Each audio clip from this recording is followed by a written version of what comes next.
Hey guys, this is Analyst here, and the first thing I'm going to say in this video is that if you like the pull rates in Pokemon Scarlet and Violet in the first few sets we've gotten, which is probably going to continue for the rest of the generation, if you enjoy the pull rates, if you're happy to have those cards that you want in your collection, I completely support you.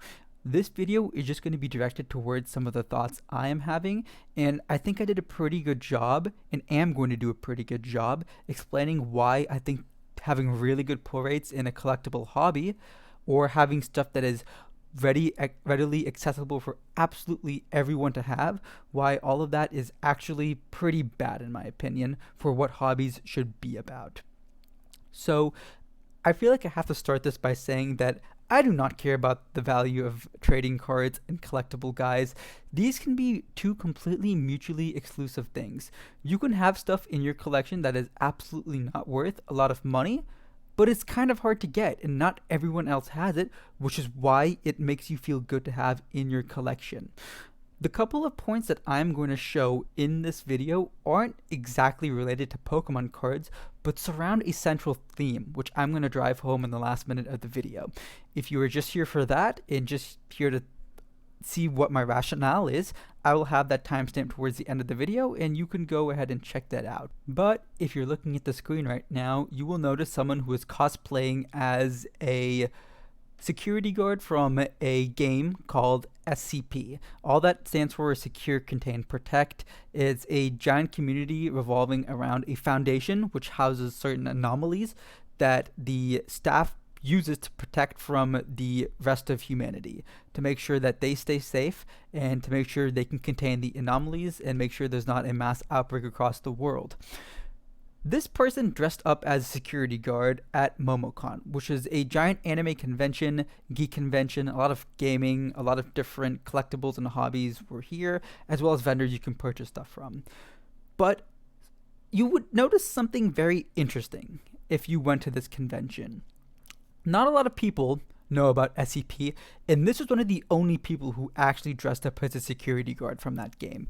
Nonetheless, someone who dressed up as someone SCP at all. This was the only person I found out of the thousands upon thousands of people who actually went to MomoCon who dressed up as a security guard. Mostly everyone else either dressed up from someone from Genshin Impact. I think like Yai Miko and Yilon. I don't play Genshin Impact, but I believe those are the character names. And a lot of people dressed up as characters from Bleach, Chainsaw Man, Spy X Family, Call Me Can't Communicate, just to give you a couple of ideas and games and communities people like to support.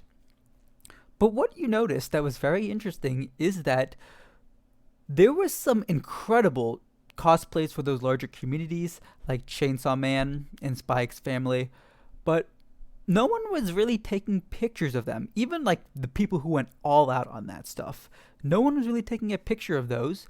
Instead, mostly everyone I saw who knew what SCP was, because it is a smaller community, they were kind of surrounding these security guards. The security guard here, I believe there was one more, in taking pictures of them, asking them questions about why they enjoy SCP, why they enjoy the community, and just supporting these types of people overall, and not necessarily paying any attention to the people who are dressing up as characters from the other larger franchises like Spy X Family, Call Me Can't Communicate, Chainsaw Man, you name it. Any of the flavor of the month anime or games people were dressing up as. I even believe some people were dressed up as a couple of Nintendo characters like Mario and Luigi. Nonetheless, this is one of the first main things that I noticed, is that, well, dressing up as readily available to everyone, anyone can choose to dress up as, but this is pretty important, guys. The people who are dressed up as stuff that you don't necessarily see every day, like this SCP Foundation Guard, those are the ones that were getting the most attention. Why do you think that is? Now, the second and really last point I'm going to make right here before going into the rationale behind what I'm talking about is with this poster right here. If you don't know what it's from, this is a poster because it has a watermark right here from the company that actually makes them. They were also at MomoCon, but this exact poster, these two posters right here, are from the same community, which is Initial D.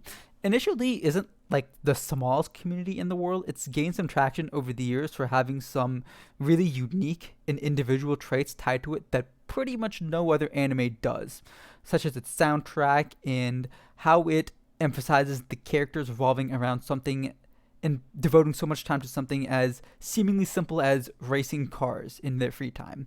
It does that stuff exceedingly well, so it's gotten some notoriety over the years, but it is still a pretty niche and hard to come by anime which you see someone else devote a lot of their time to. You don't necessarily see other people at these types of conventions or other enjoyers of animes and hobbies who like Initial D. That's the main thing I'm trying to push home here. But what I'm trying to say is, when you actually do see someone who likes Initial D or someone who shares the same interests as you, it basically changes and lights up your world. You will start talking to them about the soundtrack, the different cars, the characters, what you like, what you don't like, these sounds and the environment set behind each race and each different theme. And those are what drive the narrative of the story and drives the narrative of the conversations you can have with other people. And these were actually two posters that I picked up at the convention. This one was last year. I already have it framed. It's up on my wall. This one was one I picked up a couple of weeks ago at the convention. It's essentially like a bundle. You have two of them. One of them where they're at the gas station taking a look at Takami's car right here. And other one that I love this one so much. The detail that went into it. Takami's getting out of his bed. His dad is loading the truck with tofu. He's about to wake up, go on down, get the cup of water, put it in the car, turn it on, start driving. If you don't know Initial D, you will not understand a word of what I just said. But if you do, those are all super small details which just make you fall in love with this anime. So where am I going with all of this? How does this relate to Pokemon cards at all? How does this relate to Pokemon cards that don't have a lot of value but are rare, which is, I think, a direction that we could absolutely go into, and I would love to see the hobby go, rather than just have cards which are readily accessible to everyone. How do these two things relate to each other? Guys, I was very confused what I was feeling at the time of making this video. Why am I talking about all these different emotions through these different communities that I have? Is it something that I'm experiencing that makes me appreciate it more than something that is readily available? And I realized that yes, there is some underlying thing behind this. So I asked ChatGPT this question right here, and this basically sums up why I think the pull rates in the Pokemon hobby are really bad. And ChatGPT gives us a perfect answer for it. I asked, do humans have a tendency to want to stand out and have things that other people don't, even if they aren't expensive? Again, value does not matter in the hobby for me. It's just whether or not I have something that I can find sentimental and special that someone else might not have the appreciation for. Is it a means to pursue some sort of individuality, define me as a person?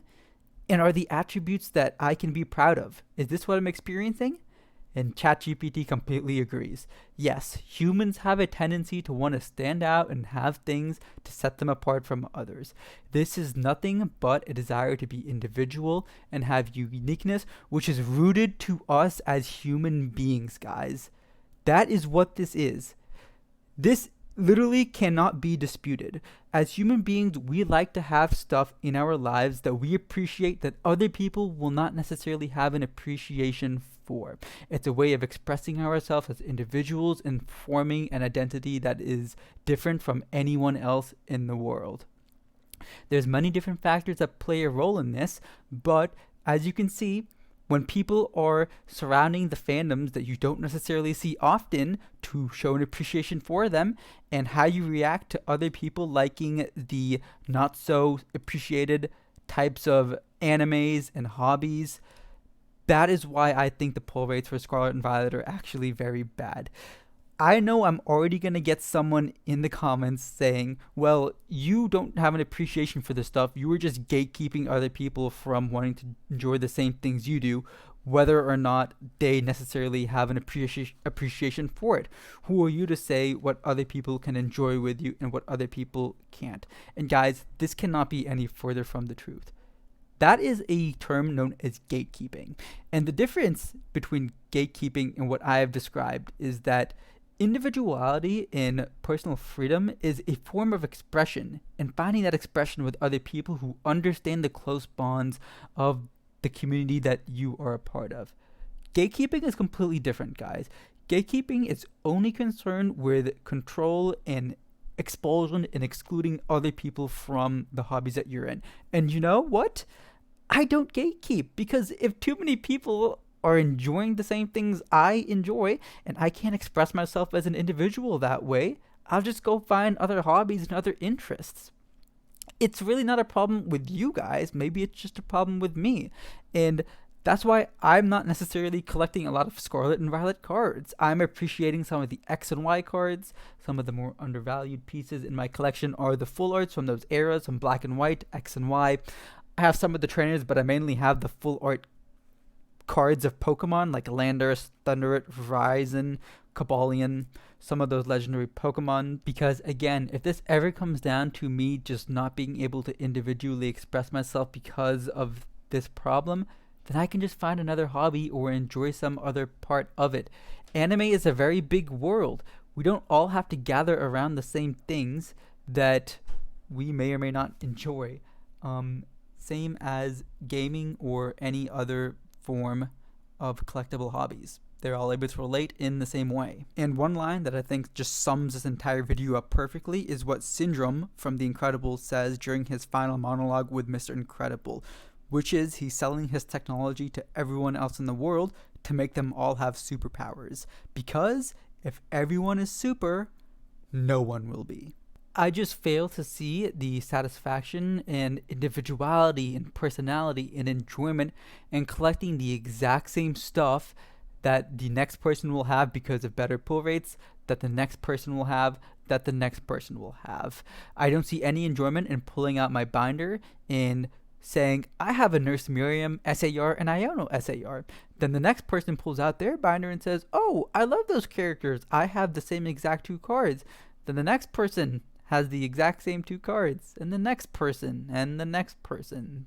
Then there's like, what's the point of enjoying these characters? They're not even main characters. How do we relate to them as people? How do we find enjoyment in them other than the fact of these are just the cards that people like to surround, so we collect them? Because they really aren't really big characters, guys. Iono and Miriam. Miriam kind of has a personality, especially in the side quests, but Iono definitely does not. You only see and speak to her for like 5 minutes at most. With that being said, again, if those are the things that you like to enjoy in the hobby, you like the ease of accessibility of getting those cards, even though everyone might have the same thing as you, and there really isn't any difference between your collection and someone else's, then by all means, I do 100% support that. It just is not for me, and I can just keep collecting the things that I love, which is the X and Y and Black and White full arts, some of the rainbow rares I'm finishing off for my collection. Those are the stuff that people like to see, that other people aren't necessarily collecting, and it's the stuff that makes me happy at the end of the day. With that being said, thanks for watching, guys. I will see you in the next one.